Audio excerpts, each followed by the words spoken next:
Lift every voice and sing till earth and heaven ring with the harmonies of liberty. Let our rejoicing rise high as the listening skies. Let it resound loud as the rolling sea. Sing a song full of the faith that the dark past has taught us. Sing a song full of the hope that the present has brought us. Facing the rising sun of a new day begun. Let us march on till victory is won.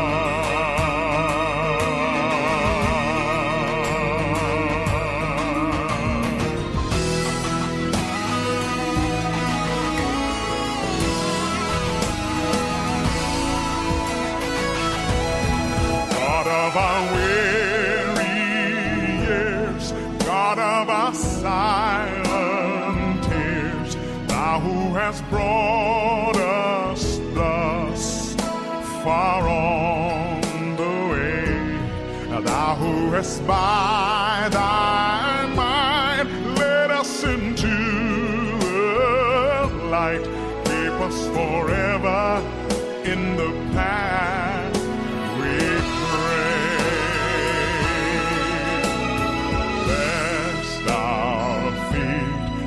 From the places, our God, where we met thee, lest our hearts, drunk with the wine of the world, we forget thee. Shadowed beneath thy hand, may we forever stand true to our God, true to our native land.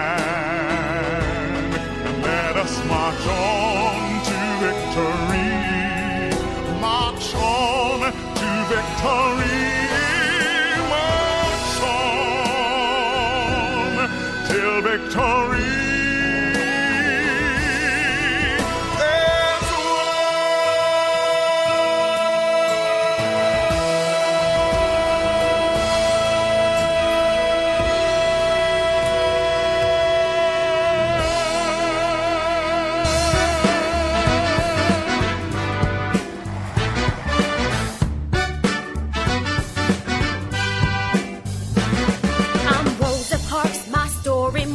Step towards civil rights, racial inequality, American policy, till I kicked off a fight. What act of mine led havoc to ensue? How come I caused such fuss? What shocking behavior did I do? Well, I sat on a bus. You sat on a bus. I sat on a bus. You sat on a bus. You wanna know why? Go ahead, tell us. I sat on that bus. You sat on a bus. All buses divided, whites in front, blacks behind. If the bus filled up, we had to give up our seats or we'd be fined. That's ludicrous. I made a stand in my hometown, Montgomery, Alabama. That's dangerous. Refused to stand for a white man, so they put me in the slammer. Discourteous. December 5, 1955, my trial notorious. Black people stood side by side and no one got on the bus. We stayed off the bus. They stayed off the bus. We stayed off the bus. I'm in business. She inspired us. So we stayed off the bus. We stayed off the bus. We organized a boycott of public transportation to win RESPECT enforce new legislation. Dreamed of the day the USA had no implementation of SEGIEGATIOS.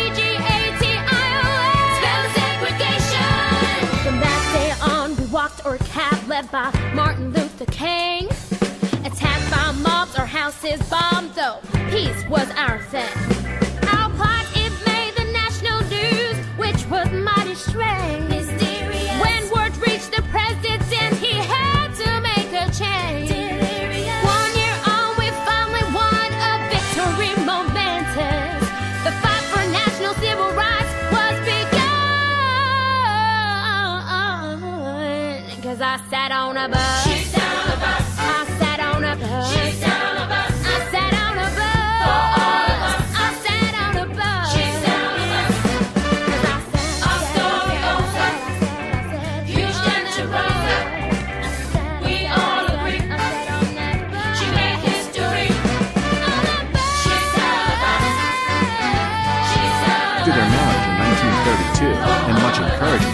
she earned her high school diploma. Rosa joined Raymond in the NAACP, serving as the chapter's secretary and youth leader. History is peculiar. It places gifted and talented women and men in situations where they must make a choice. The choice she made was on the afternoon of the 1st of December, 1955, on a bus as she was going home from her seamstress job in a department store in Montgomery, Alabama. Rosa, along with 3 other black passengers, were told to give up their seats to a white male passenger. She refused and was arrested. An all-day bus boycott was organized on the day of Rosa's trial, December 5, 1955, where she was fined $14 and found guilty. She was a role model for courage in the face of racial injustice.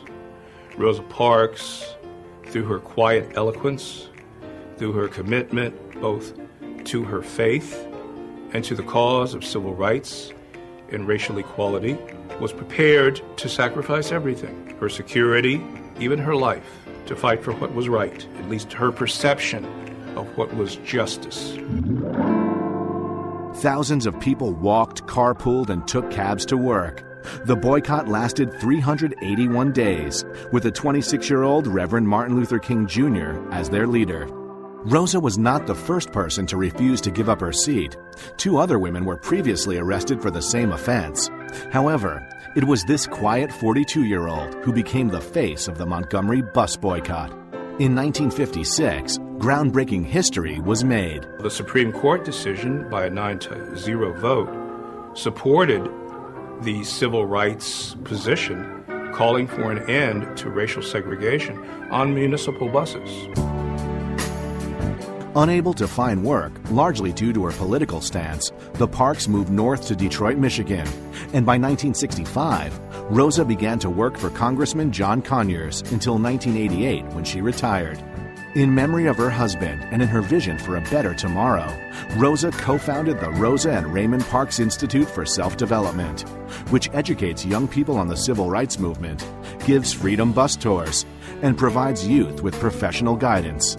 Rosa also worked giving lectures and advocating for social justice. Rosa Parks passed away on October 24, 2005. She was the first woman and second African American to lie in honor at the U.S. Capitol Rotunda. Rosa received over 24 honorary doctrines and numerous national and international awards, among them the Medal of Freedom from President Clinton and the Congressional Gold Medal of Honor. Rosa was a grassroots activist for social justice and peace, through her efforts in the civil rights movement to her participation in the anti-apartheid movement for South Africa. Although she never planned on getting arrested, her simple action changed the course of a nation. I think Mrs. Parks unexpectedly had greatness thrust upon her. I think she was born for it. And I do think she achieved it. You see what I mean? But had she not... This little-known Black history fact is about the city of Idlewild. In the early 1900s, there was an actual town called Idlewild, just like the movie, in the northeastern part of Michigan that served as vacation property for prominent African Americans. Jokingly called the Black Eden, more than 25,000 people would visit the area and build homes, including professionals like Madam C.J. Walker and W.E.B. Du Bois. Under the granted ownership of Dr. Daniel Hale Williams, the first surgeon to practice open-heart surgery, the city was the spot. Entrepreneurs like Phil Giles, who became the town's mayor, and Arthur Big Daddy Braggs built nightclubs and hotspots in the city. They attracted performers like Della Reese, T-Bone Walker, Jackie Wilson, and the Four Tops. And although Idlewild may not be what it was in 1912, tours of the retirement community still keep the city alive with the Idlewild Jazz Festival. This is your little-known Black history fact. For BlackAmericaWeb.com, I'm Erica Taylor.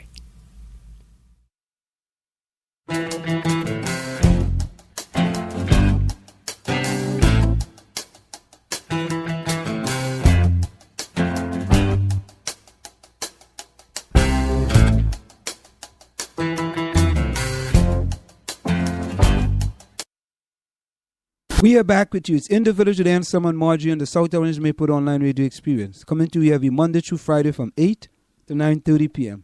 That's 8 to 9:30 p.m. You can reach us here at 973-327-3626.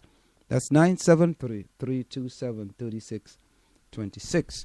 You can like us on Facebook at facebook.com/Soulmore Radio. That's facebook.com/Soulmore Radio. You can tweet us at Soulmore Radio. That's at Soulmore Radio. You can also call our offices at 347-674-1680. That's 347-674-1680. Let's go over to Tap into Soma. We're going to get to the school report in a little bit. Seton Hall students help seniors weather the winter at 2 JCHC communities. New Jersey students at Seton Hall University help residents at 2 senior living communities dig out their cars after recent snowstorms. The volunteer effort came through SOS South Orange seniors who reached out to the Seton Hall University Division of Volunteer Efforts to shovel out cars at the South Orange Benign Birth Federation House on South Orange Avenue and Village Apartments of the Jewish Federation on Vose Avenue. Both are owned and managed by the Jewish Community Housing Corporation of Metropolitan New Jersey. So there you have it. Seton Hall students doing great things in the community. Seton Hall to hold graduate open house February the 28th. Seton Hall University will be holding a graduate open house on Saturday, February the 28th from 1 to 3 p.m. At Seton Hall, graduate students can take courses on campus on a full or part-time basis. Many graduate courses cater to the working professional by offering night and weekend meeting times. Seton Hall also offers several online degree programs in these areas of education, nursing, healthcare administration, health system administration, and strategic communication. The open house will afford prospective students a chance to speak with faculty and current students, explore options for financing a graduate education, learn more about career services, and take a guided tour of the campus. Registration information is available at www.shu.edu/grad open house. That's www.shu.edu/grad open house. So if you're thinking about graduate school, Seton Hall have something in store for you. Let's go over to sports. See what's going on in sports. Columbia quarterback Jimmy Martinez will play football at Middlebury College. Columbia High School senior quarterback Jimmy Martinez has committed to play football at Middlebury College. Martinez, who finished his career as a first-team All-Super Essex Conference selection, said the Division III liberal arts school in Vermont was the best for him academically as well as athletically. Middlebury is a place where I can get a great education and play football at a high level, Martinez says. They take both very seriously. That's what I wanted. Martinez, who considered mostly Ivy League and other top academic school, first drew the attention of Middlebury coaches last summer at a Cornell University workout. He said they offered him the chance to compete for a starting spot immediately, most likely as a receiver, and to play for a consistent winner. Middlebury has